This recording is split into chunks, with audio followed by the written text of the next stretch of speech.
Mon Seigneur et mon Dieu, je crois fermement que tu es ici, que tu me vois, que tu m'entends. Je t'adore avec profonde révérence. Je te demande le pardon de mes fautes et la grâce de faire avec profit ces 10 minutes de prière. Marie, ma mère immaculée, Saint Joseph et mon ange gardien, intercédez pour moi. Aujourd'hui, nous fêtons Saint Matthieu, l'évangéliste, mais aussi l'apôtre Saint Matthieu. En fait, ce qui est étonnant, c'est que dans l'évangile, Matthieu raconte sa propre vocation. Et il se nomme lui-même Matthieu. Par contre, dans Marc et Luc, deux autres évangélistes, on le nomme Lévi. Il semble que Matthieu tenait vraiment à cœur ce prénom qu'il avait, surtout après la réponse qu'il a donnée à Dieu. Parce que Matthieu signifie don de Dieu, don de Yahvé, Mathia. Mais j'aimerais pour ces 10 minutes de prière me mettre un peu dans les scènes de l'évangile comme un personnage de plus.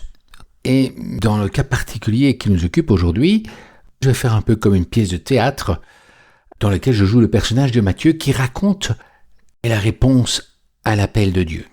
Cet appel de Dieu qui vient juste après la guérison d'un paralytique à Capharnaüm. Je m'appelle Lévi et j'habite et travaille à Capharnaüm. Un beau jour, un rabbin entre dans la ville avec plusieurs habitants de notre ville. Il entre de fait dans la maison de Simon et André. Je travaille à 2 pas de là, comme collecteur d'impôts pour le gouvernement d'Hérode et pour les Romains. Certains autres habitants de la ville accourent vers la maison pour écouter les enseignements de ce rabbin. Je les connais pratiquement tous à cause de mon travail, mais je ne connais pas ce rabbin. Depuis mon bureau de collecteur, je vois facilement toute cette assemblée qui afflue vers la maison de Simon. Certains des concitoyens qui viennent payer leurs impôts me disent que ce rabbin s'appelle Jésus, qui vient de Nazareth. Mais il y a aussi des pharisiens que je déteste tout autant qu'ils me détestent. On me dit qu'ils sont là pour l'épier, pour surprendre quelque infraction ou erreur et l'accuser. Et voilà que, tout à coup, divers hommes amènent un brancard avec un paralytique, que je connais aussi très bien d'ailleurs. Ils viennent manifestement pour que Jésus lui impose les mains et le guérisse. Et je me sens un moment piqué par tous ces événements qui sortent de la routine de ma vie ordinaire. Toutes les entrées de la maison sont obstruées par la foule qui s'est accumulée et ils doivent emmener le paralysé sur le toit, dégager l'ouverture pour le faire descendre dans la maison. Et là, je ne sais pas ce qui se passe, mais on me dit après que contrairement aux attentes du paralytique et des porteurs, Jésus n'avait pas guéri en premier lieu ce paralysé, mais lui a dit simplement devant la foule « Tes péchés te sont remis ». Cela n'est évidemment pas plu aux pharisiens qui voient un blasphème dans tout cela. Les péchés sont des offenses à Dieu, et seul Dieu peut les pardonner. Aucun autre ne peut avoir le culot de pardonner au nom de Dieu des offenses faites à Dieu. Mais ce Jésus va montrer qu'il peut guérir l'âme des pécheurs, justement en guérissant sa paralysie au nom de Dieu. Et cette guérison sera visible. Et c'est ce qu'il fait donc en disant « Lève-toi, prends ton grabat et sors à pied de cette maison. » Ça, je l'ai vu, et ça m'a vraiment frappé. J'ai vu ce paralysé, bien connu de moi, sortir de la maison en marchant, avec son brancard sur le dos. Et Jésus le suivait, et toute la foule louait Dieu en criant de joie. Sauf les pharisiens présents, qui semblaient le détester encore plus qu'il ne me maudissait. Mais dès qu'il fut sorti de la maison, une chose surprenante est arrivée. Jésus regarda droit dans ma direction, et tout souriant, il s'approcha hardiment de mon bureau de collecteur, non pas pour payer l'impôt, car il n'était pas de notre ville, mais pour me dire une chose qu'il semblait vraiment tenir à cœur. Il voulait visiblement me parler à moi, oui, à moi, homme pécheur, égoïste, appartenant à une caste de profiteurs et de corrompus, au service de l'envahisseur. Bon, j'étais comme ébloui, médusé par cet homme de Dieu qui venait vers moi, après avoir réalisé une guérison évidente pour tous les habitants de la ville, qu'aucun médecin ne pouvait accomplir, qu'aucun riche ne pouvait se payer sur cette terre. Et Jésus me regardait droit dans les yeux avec un regard plein d'amour et de miséricorde. Tellement différent du regard accusateur et méprisant des pharisiens envers moi, comme envers lui d'ailleurs. Nos regards se rencontrèrent et échangèrent une amitié profonde. Et Jésus me dit « Viens, suis-moi ». Ce que j'ai compris tout de suite comme « Deviens mon disciple, comme les autres autour de moi ici. Imite-moi comme eux. » Et moi, de le suivre tout de suite. Comment ne pas suivre cet homme de Dieu qui peut tout? Désormais, je ne m'appellerai plus Lévi, mais je reprendrai mon autre nom donné par mes parents, Matthieu, don de Yahvé. Parce que je veux me donner à Yahvé, mon Dieu.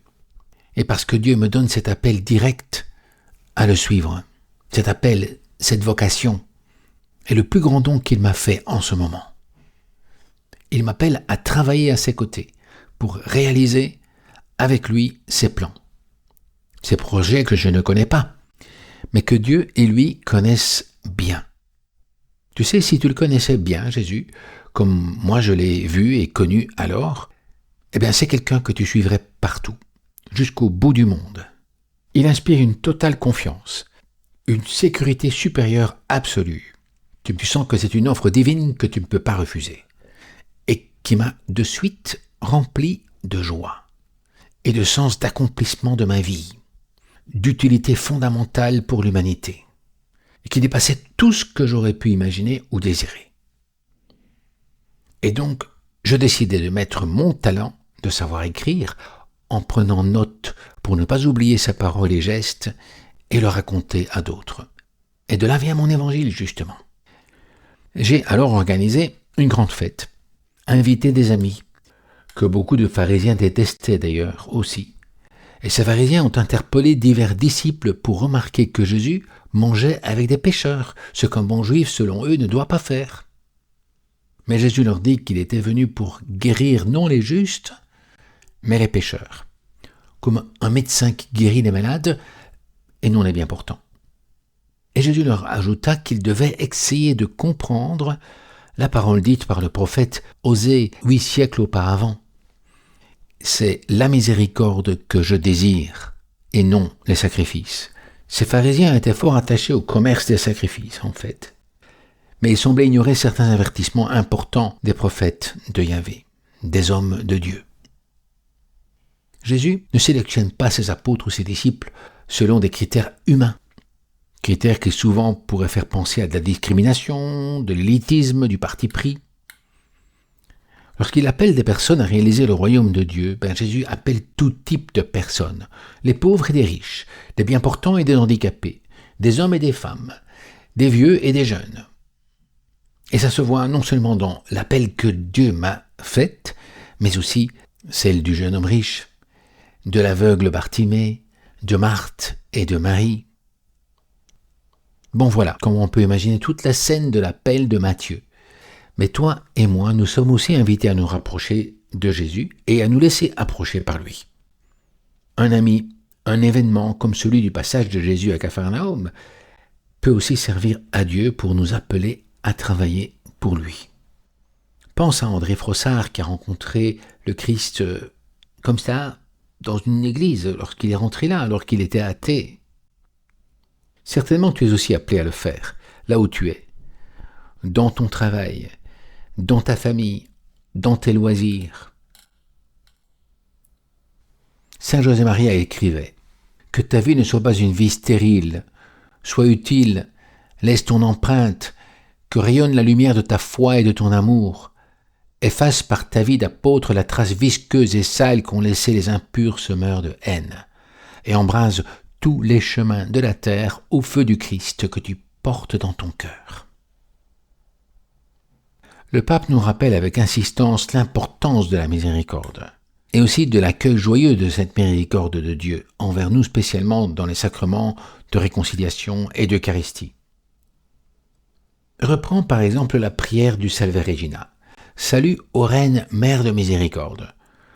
Qu'elle ne se lasse jamais de tourner vers toi et nous tous son regard miséricordieux et qu'il nous obtienne de contempler son Fils Jésus, le visage de la miséricorde, comme Matthieu a pu le contempler, et se décider à changer de vie et à le suivre pour toujours. Je te remercie, mon Dieu, des bonnes résolutions, des actes d'amour et des inspirations que tu m'as communiquées dans ces 10 minutes de prière. Je te demande de m'aider à les mettre en pratique. Marie, ma Mère Immaculée, Saint Joseph et mon ange gardien, intercédez pour moi. Amen.